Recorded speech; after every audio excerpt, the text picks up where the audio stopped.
very favorable to this kind of legislation. He said there need to be consequences. We agree completely. One of the consequences should be a temporary halt in arms sales. This 1 year pause in sales of all arms, repairs, supplies, support really is in defense of our national interest and security interests. The long and short is the Saudis need to come to their senses. They have committed a humongous blunder, very much against their own economic and security interests, as well as ours. The only apparent purpose of this cut in oil supplies is to help the Russians and harm Americans. It was unprovoked and unforced as an error. The Saudis were making windfall returns. Only the Russians were making less profitable returns. And now we need to rebalance our relationship, and the Saudis need to restore trust. So this effort hopefully will begin a path toward rebalancing that one-sided relationship. And there are larger security concerns here because the Saudis' actions aid and abet a murderous and brutal criminal invasion by Russia. They endanger the world economy, and they threaten higher gas prices for Americans at the pump. But it's more than oil that is at stake here. It's also human rights abuses, butchering journalists, fostering civil war in Yemen, failing to respect our 9/11 victims in this country, and that is part of the context for what we are proposing here. There's a national security concern because we are selling highly sensitive advanced technology to a country that has aligned itself with an adversary, Russia, that is committing terrorist war crimes in Ukraine. And so there's a moral imperative, but also a national security imperative. And just to give you an idea of what we are selling now to Saudi Arabia, Patriot and THAAD missile systems, air-to-air missiles, advanced helicopters, and of course, jet fighters, other kinds of systems that are highly sensitive, like radar and air defense. So these continued sales pose a national security threat. And I am very hopeful that the President will act immediately. He has the power to stop these sales, and he should exercise that power, in my view. But we hope that this legislation will provide an impetus for the Saudis to reconsider this action and reverse it. There's still time. The oil supply cuts don't take effect until November, and the Saudis can act in the meantime. If this halt in arms sales does take effect, the impact on American jobs is minimal. Most of these jobs are in Saudi Arabia. The effect on American companies is likewise going to be negligible because it represents only a fraction of their total revenue. And so I think that the Saudis still have time to correct this really disastrous mistake, which is against their own interests as well as the United States. And with that, I again want to thank Congressman Khanna for his leadership and his partnership in this effort. Well, thank you, Senator Blumenthal. I very much appreciate Senator Blumenthal's voice and leadership on this issue, being the first person in the Senate to say that we needed to take action against Saudi Arabia, and of course, given the respect he has in the caucus in the Senate among all colleagues. The fact that he is introducing this legislation really is a big deal. So when he called me to say, can I help with the House companion, I was honored to join. And I want to echo Senator Blumenthal in being very encouraged by the President's comments last night. He made it clear that there will be consequences. And I appreciate Jake Sullivan's leadership at the National Security Council, who has always understood that we need to re-examine the relationship with Saudi Arabia. From my perspective, it's pretty simple. We have done so much for Saudi Arabia. I mean, the first President Bush basically sent troops to the Middle East to make sure Saddam Hussein didn't invade the Saudis when the troops were in Kuwait. As Senator Blumenthal said, we provide so much, not just in weapons, but in defense cooperation, in joint defense initiatives to the Saudis. They get almost 73% of their arms from the United States. If it weren't for our technicians, their airplanes literally wouldn't fly. I mean, they have Pakistani and some others mechanics, but they're under American supervision. That's what makes their planes fly. We literally are responsible for their entire Air Force. And so what galls many of us in Congress is the ingratitude. It's the ingratitude. When Americans are facing a crisis because of Putin, when we're paying more at the pump, our ally, someone who we have helped for decades, should be trying to help the American people.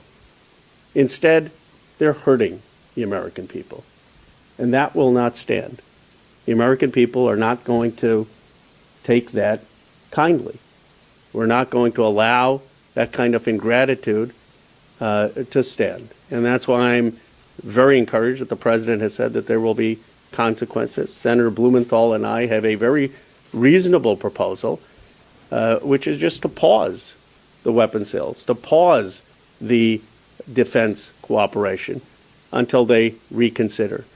And the only thing I would say is I met with the Saudi ambassador. She's actually a wonderful person when you meet with her in person. And I think that the Saudis should probably spend more time listening to her because she has a pulse of the Congress. And to realize that their decision, and if they don't reverse this decision, it's going to have very negative consequences for the relationship. So I still am hopeful that they will reverse the decision. And if not, we definitely need to pause these arms sales. Thank you. Question? Yeah. Your recent legislative initiatives on Russia and Ukraine have been bipartisan. You and Senator Graham have stood up here many times in the last few months. Why isn't this one bipartisan? I think it's more a matter of time. We wanted to act immediately. I've reached out to Republican colleagues. They have been receptive, non-committal, but favorable in their remarks that there need to be consequences. And this proposal, as Congressman Khanna said so well, is reasonable and sensible, calibrated to keep the relationship and preserve the cooperation, but restore trust and rebalance it because it has been so one-sided. And I think many Republicans share that perspective. Yep. Senator, I have two questions. So do you think you'll be able to get 10 Republican senators on board? And then also, have you spoken to President Joe Biden about this? He didn't specifically mention any sort of solution last night in an interview with CNN, just consequences. The president was very unspecific last night, but we have been in touch with the White House. I have spoken to leadership in the Senate, and I can't give you a timetable for going forward. Obviously, nothing will happen before November. Senator, you mentioned that there is time for the Saudis to change course here.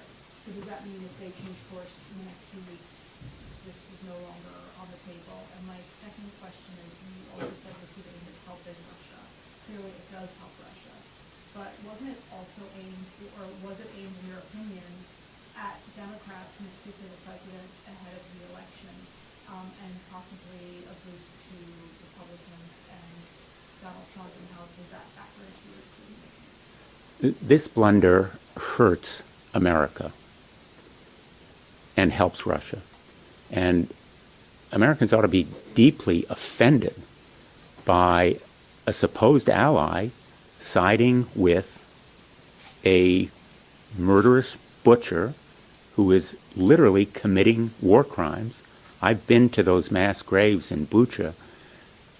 I'm furious that Saudi Arabia is helping Vladimir Putin kill Ukrainians, invade the country, commit war crimes, and the only benefit is to Russians. It endangers the world economy. It exploits Americans at the gas pump. It does nothing for anyone except Russia. And I view that effect, without speculating on motives, as the main reason for this step. But in the broader context of that one-sided relationship, there needs to be a rebalancing and a restoring of trust. Saudi Arabia has broken trust with America, and it needs to come to its senses. Senator, you mentioned that you approved of President Biden's comments last night. However, he's also taken some criticism for his handling of the relationship with Saudi Arabia, including going to Saudi Arabia earlier this year, and now OPEC Plus makes this decision. Do you think that he's handled the relationship properly during his term? Do I think what? Sorry? That President Biden has handled the relationship with the Saudis successfully while he's been president. You know, the president's trip to Saudi Arabia was about more than just oil.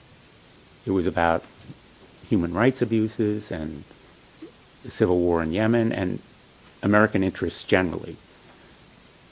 This blunder, a disastrous mistake by the Saudis, can still be corrected. And I'm hopeful that the president, in his actions, will prompt that kind of reconsideration and rebalancing by the Saudis. So I think that the president is certainly moving in the right direction by saying there will be consequences. The Saudis cannot pursue this kind of mistake without there being some consequences. Senator Menendez called for a halt on all, or a freeze on all security cooperation and arms sales. Do you agree that it should be all-encompassing or just halting the arms sales? Our focus is on arms sales. We're not talking about withdrawing troops. We're talking about repairs, components, parts, everything that goes into the arms that have been provided, and a halt, temporarily, a pause on arms sales. There are separate measures that deal with troops. They're worthy of consideration. I personally support the NOPEC bill. I've been a long-time advocate. In fact, I was telling one of my staff, I advocated the NOPEC bill before it was known as the NOPEC bill when I was Attorney General, and I wanted to sue the Middle Eastern nations that are part of this cartel. I said, why can't we sue them? And they said, they have immunity. And I said, Congress ought to reverse it. That was 15 years or so ago. So there are other measures that can be taken, but our focus is on arms sales. I'm curious about legislative vehicles to get this passed. When you folks come back after the elections, you have limited floor time, so are you potentially going to file this as an amendment to the NDAA? Are you hoping for a floor vote there?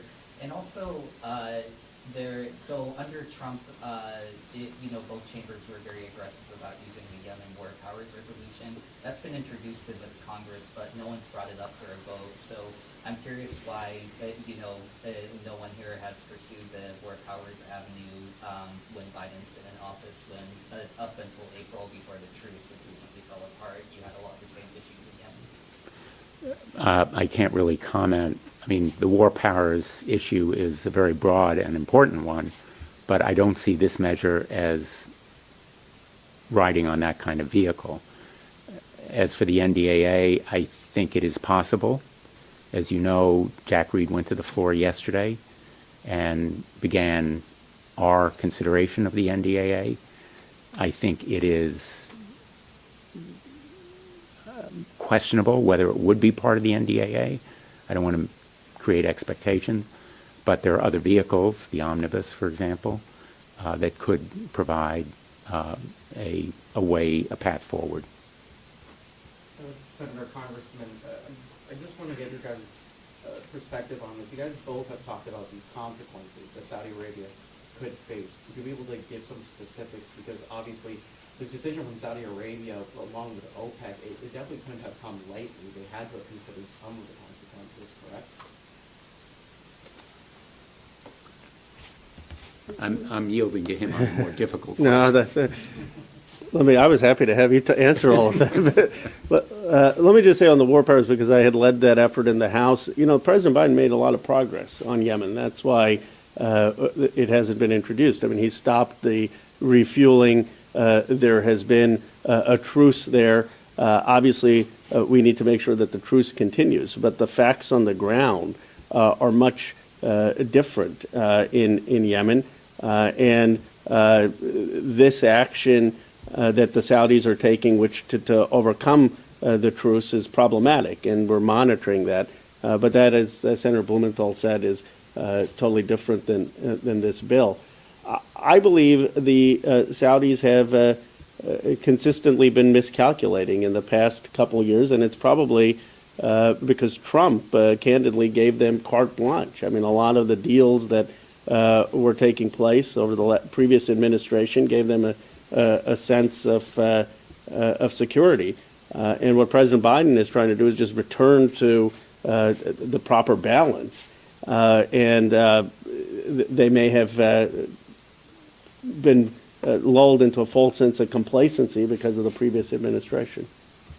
Yeah, I agree totally. And Congressman Khanna has been a leader on the war powers, and I have supported efforts in that regard, but it is a separate issue. And frankly, this relationship with Saudi Arabia is so fundamental and important,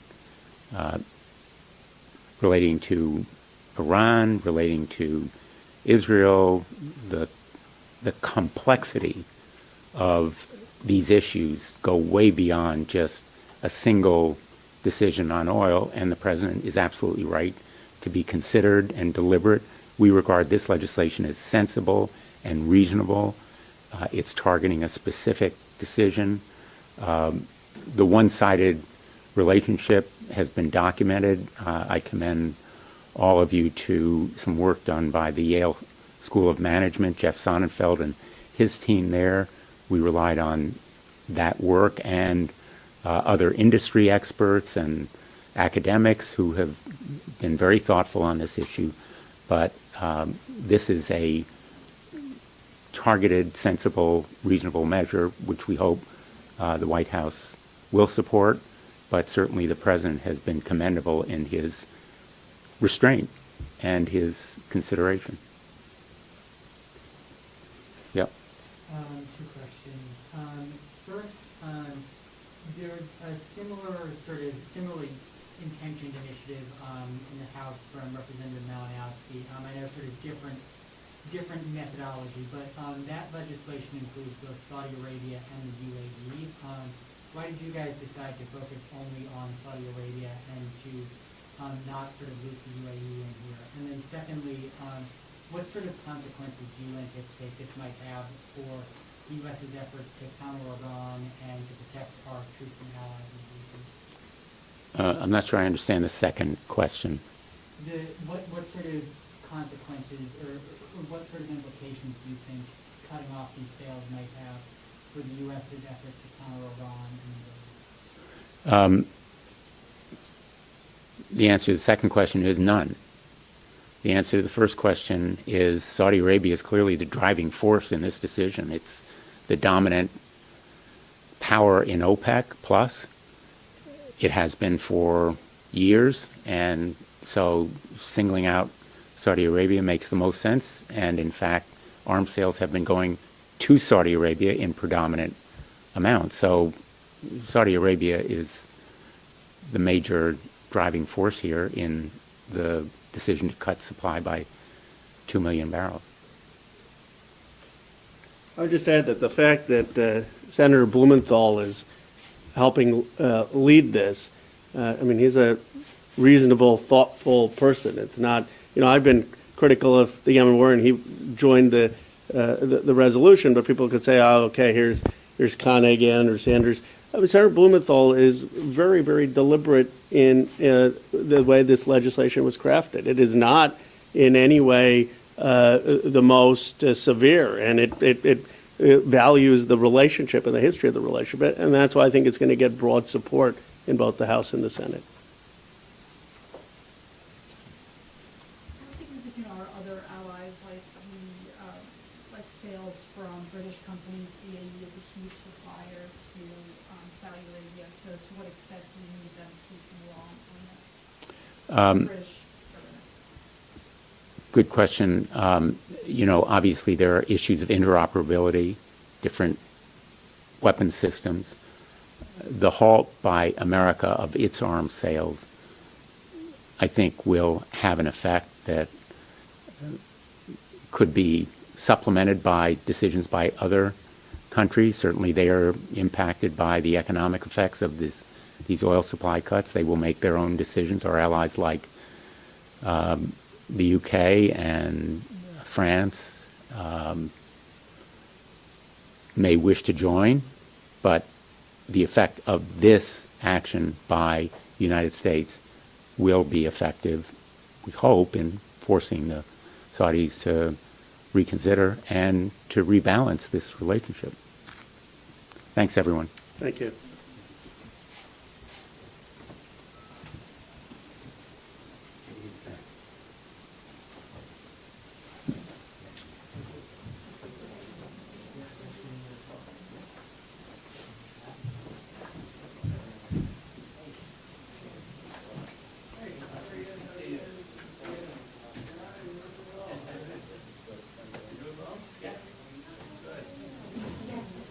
Yeah, right. Okay, this is, I'm sorry, I gave you a card.